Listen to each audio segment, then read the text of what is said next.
السلام علیکم۔ آج جمعہ ہے، جولائی کی 26 تاریخ۔ پاکستان میں اس وقت شام کے 7، بھارت میں 7:30 اور یہاں ہمارے اسٹوڈیوز کی گھڑیوں میں صبح کے 10 بج رہے ہیں۔ وائس آف امریکہ واشنگٹن کی اردو سروس سے میں ہوں خالد حمید، خبروں کے ایک بلیٹن کے ساتھ۔ امریکہ، پاکستان، بھارت اور افغانستان کے ساتھ غزہ کی تازہ ترین صورتحال اور عالمی خبریں پیش ہیں۔ اسرائیلی وزیراعظم بنیامن نیتن یاہو نے جمعرات کو وائٹ ہاؤس میں صدر جو بائیڈن اور ممکنہ ڈیموکریٹک صدارتی امیدوار نائب صدر کاملا ہیرس سے غزہ میں جنگ بندی کے معاہدے کے امکان پر تبادلہ خیال کے لیے الگ الگ ملاقات کی۔ ہیرس نے اسرائیلی رہنما کے ساتھ بے تکلف اور تعمیری ملاقات کے بعد اپنے ریمارکس میں کہا کہ وہ اسرائیل کے اپنے دفاع کے حق کی حمایت کرتی ہیں۔ انہوں نے غزہ میں تباہ کن انسانی صورتحال اور تنازع میں ہلاکتوں پر تشویش کا اظہار کرتے ہوئے کہا کہ ہم انسانیت سے منہ نہیں موڑ سکتے۔ اس سے چند گھنٹے قبل صدر جو بائیڈن نے نیتن یاہو کے ساتھ بات چیت میں غزہ میں 9 ماہ سے جاری جنگ میں جنگ بندی پر زور دیا۔ وائٹ ہاؤس کے قومی سلامتی کے ترجمان جان کربی نے کہا کہ اسرائیل اور حماس کے عسکریت پسندوں کے درمیان، جن کے پاس غزہ کے محصور علاقے کا کنٹرول ہے، جنگ بندی کے سلسلے میں اختلافات باقی ہیں، لیکن ہم پہلے کے مقابلے میں اب کسی معاہدے کے زیادہ قریب ہیں۔ بیجنگ پاکستان سے مسلسل یہ مطالبہ کر رہا ہے کہ پاکستان چینی شہریوں کی حفاظت کو یقینی بنائے۔ پاکستان میں 26 مارچ کو ہونے والے خودکش حملے میں 5 چینی کارکن مارے گئے تھے۔ چین کے ایک بڑے اتحادی پاکستان نے چین پاکستان اقتصادی راہداری کے ذریعے، جسے سی پیک کے نام سے جانا جاتا ہے، اربوں ڈالر کے انتہائی ضروری توانائی اور بنیادی ڈھانچے کے منصوبے بنائے ہیں، تاہم اسلام پسند عسکریت پسندوں اور پاکستانی ریاست کے خلاف لڑنے والے بلوچ باغیوں کی جانب سے چینی شہریوں اور منصوبوں کو نشانہ بنانے کی وجہ سے نقصان اٹھانا پڑا ہے۔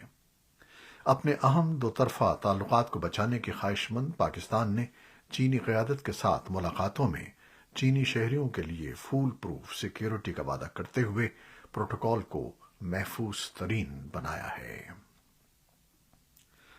بھارت کے وزیر اعظم نریندر مودی نے کہا ہے کہ پاکستان نے ماضی میں جموں و کشمیر میں ان کے بقول جتنی بھی غلط مہم جویاں کی ہیں وہ شکست سے دوچار ہوئی ہیں، لیکن اس نے تاریخ سے کوئی سبق نہیں سیکھا اور وہ لگاتار علاقے میں دہشت گردی کو بڑھاوا دے رہا ہے۔ وزیر اعظم مودی جمعے کو دراسک کے مقام پر کرگل جنگ میں کام آنے والے بھارتی فوجیوں کی یادگار میں ایک تقریب سے خطاب کر رہے تھے۔ بھارتی وزیر اعظم نے نئی دہلی کے زیر انتظام کشمیر کے جموں خطے میں عسکریت پسندوں کے بڑھتے ہوئے حملوں کی طرف اشارہ کرتے ہوئے کہا کہ ان کے بقول دہشت گردی کے ان واقعات کے لیے پاکستان ذمہ دار ہے۔ پاکستان نے بھارتی وزیر اعظم کے اس بیان پر تاحال کوئی رد عمل ظاہر نہیں کیا ہے، تاہم ماضی میں اس نے بھارت کی طرف سے لگائے گئے اس طرح کے الزامات کی سختی سے تردید کی ہے اور یہ موقف اختیار کیا ہے کہ نئی دہلی کے زیر انتظام کشمیر میں اس کے بقول بھارتی ناجائز قبضے اور لوگوں پر ڈھائے جا رہے مظالم کے خلاف جاری تحریک مزاحمت مقامی ہے اور پاکستان کا اس میں کوئی عمل دخل نہیں ہے۔ بھارت کے وزیر خارجہ سبرامنیم جے شنکر نے جمعرات کو لاؤس میں اپنے چینی ہم منصب وانگ یی سے ملاقات کی، جس میں دونوں عہدیداروں نے اپنے سرحدی مسائل جلد از جلد حل کرنے پر اتفاق کیا۔ بھارت کی وزارت خارجہ نے جمعرات کو کہا کہ جے شنکر نے لاؤس میں جنوب مشرقی ایشیائی ممالک کے گروپ آسیان کے سربراہی اجلاس کے موقع پر الگ سے اپنے چینی ہم منصب وانگ یی سے ملاقات کی۔ اس سے قبل دونوں رہنماؤں کے درمیان 3 ہفتے قبل قازقستان کے صدر مقام آستانہ میں شنگھائی تعاون تنظیم کے سربراہی اجلاس کے موقع پر ملاقات ہوئی تھی۔ امریکی ریاست فلوریڈا سے ریپبلکن سینیٹر مارکو روبیو نے ایک ایسا بل متعارف کروایا ہے جو چین کے بڑھتے ہوئے اثر و رسوخ سے نمٹنے کے لیے امریکہ بھارت شراکت داری کو مزید مضبوط بنانے کا متقاضی ہے۔ U S India defence cooperation act سے موسوم بل ایسے وقت میں سامنے آیا ہے جب بھارت کو چین کی طرف سے بڑھتی ہوئی جارحیت کا سامنا ہے۔ بل کے مطابق بھارت کو علاقائی سلامتی کے خطرات کی صورت میں امریکہ نئی دہلی کو ضروری سیکیورٹی فراہم کرے گا تاکہ وہ اپنے دشمنوں کا مقابلہ کر سکے۔ بل اس بات کا بھی تقاضا کرتا ہے کہ اگر پاکستان بھارت کے خلاف دہشت گردی کا مرتکب ہوتا ہے تو اسلام آباد سیکیورٹی کی مد میں امداد حاصل نہ کر سکے۔ اسلام آباد میں پاکستان تحریک انصاف اور جماعت اسلامی کے احتجاج اور دھرنے کے پیش نظر انتظامیہ نے جڑواں شہروں کے داخلی راستوں پر کنٹینرز لگا دیے ہیں۔ راولپنڈی اور اسلام آباد کے سنگم فیض آباد میں کنٹینرز لگانے سے ٹریفک بری طرح متاثر ہوئی ہے، جس کی وجہ سے شہریوں کو مشکلات کا سامنا ہے۔ ٹریفک پولیس نے شہریوں کو متبادل راستوں پر سفر کی ہدایت کی ہے۔ اسلام آباد انتظامیہ نے ریڈ زون اور اس کے طرف آنے والے راستوں کو بھی کنٹینرز لگا کر بند کر دیا ہے۔ ملک میں مہنگائی اور بجلی کی قیمتوں میں اضافے کے خلاف جماعت اسلامی نے دھرنے کا اعلان کیا تھا، جبکہ تحریک انصاف نے اپوزیشن جماعتوں کے اتحاد تحریک تحفظ آئین پاکستان کے بینر تلے جمعے کو ملکگیر احتجاج کی کال دی تھی۔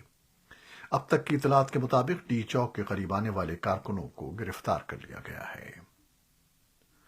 ادھر خیبر پختونخوا کے وزیر اعلیٰ سردار علی امین خان گنڈاپور نے جنوبی ضلع بنوں کے قیام امن کے لیے کئی دنوں سے جاری احتجاجی دھرنے سے خطاب میں قومی جرگے کی جانب سے پیش کردہ تمام مطالبات تسلیم کرنے اور اس پر منوان عمل کرنے کا اعلان کیا۔ وزیر اعلیٰ سردار علی امین خان گنڈاپور کے اس خطاب کے ساتھ ہی پچھلے ایک ہفتے سے جاری احتجاجی دھرنا ختم ہو گیا ہے۔ چین اور روس کے وزرائے خارجہ نے جمعے کو اپنے جنوب مشرقی ایشیائی ہم منصبوں سے ملاقات کی اور غیر علاقائی قوتوں کا مقابلہ کرنے کے عزم کا اظہار کیا۔ وانگ یی اور سرگے لیوروف لاؤس کے دارالحکومت وینٹیانے میں جنوب مشرقی ایشیائی ممالک کی 10 رکنی ایسوسی ایشن آسیان کے 3 روزہ اجلاس میں شرکت کر رہے ہیں۔ وانگ نے نئے برطانوی وزیر خارجہ ڈیوڈ لیمی سے بھی ملاقات کی۔ توقع ہے کہ امریکی وزیر خارجہ اینٹنی بلنکن ہفتے کے صبح آسیان کے وزرائے خارجہ کے ساتھ بات چیت کے لیے وینٹیانا پہنچیں گے۔ بیجنگ کی وزارت خارجہ کے ایک ترجمان نے کہا کہ وانگ اور بلنکن لاؤس میں ملاقات کریں گے اور مشترکہ تشویش کے امور پر تبادلہ خیال کریں گے۔ امریکی حکام نے ان خدشات کو مسترد کر دیا ہے کہ ملک کے سیاسی منظرنامے میں حالیہ اچانک تبدیلیاں کسی کمزوری کی علامت ہیں۔ محکمہ خارجہ کے ترجمان میتھیو ملر نے میڈیا بریفنگ کے دوران اس حوالے سے صحافیوں کو بتایا کہ امریکہ قومی سلامتی کو درپیش چیلنجز پر توجہ مرکوز کیے ہوئے ہے اور حریفوں کو اس کے مخالف خیال کو ترک کر دینا چاہیے۔ دوسری جانب امریکی محکمہ دفاع پینٹاگن کے حکام نے زور دیا ہے کہ امریکہ کے مخالفین کچھ بھی کرنا چاہتے ہوں، امریکی فوج اس کے لیے تیار ہے۔ امریکہ کے سابق صدر باراک اوباما اور سابق خاتون اول مشیل اوباما نے وائٹ ہاؤس کی نامزدگی کے لیے کاملا ہیرس کی حمایت کی ہے۔ اس توثیق کا اعلان جمعے کے صبح ایک ویڈیو میں ہوا، جس میں کاملا ہیرس کو سابق جوڑے کی مشترکہ فون کال پر بات کرتے ہوئے دکھایا گیا۔ صدر جو بائیڈن کی جانب سے توثیق کے فیصلے کے بعد کاملا ہیرس کی حمایت میں اضافہ ہوا ہے۔ یورو اسٹار کمپنی نے کہا ہے کہ فرانس کے تیز رفتار ریل نیٹ ورک پر بڑے پیمانے پر تخریب کاری کے حملے کے بعد پیرس اور لندن کے درمیان کئی یورو اسٹار ٹرینیں جمعے کو منسوخ کر دی گئیں۔ یورو اسٹار نے اپنی ویب سائٹ پر کہا کہ تمام ٹرینیں جو پیرس کی طرف روانہ ہوتی ہیں جمعے کو عام لائن کی طرف موڑ دی جائیں گی۔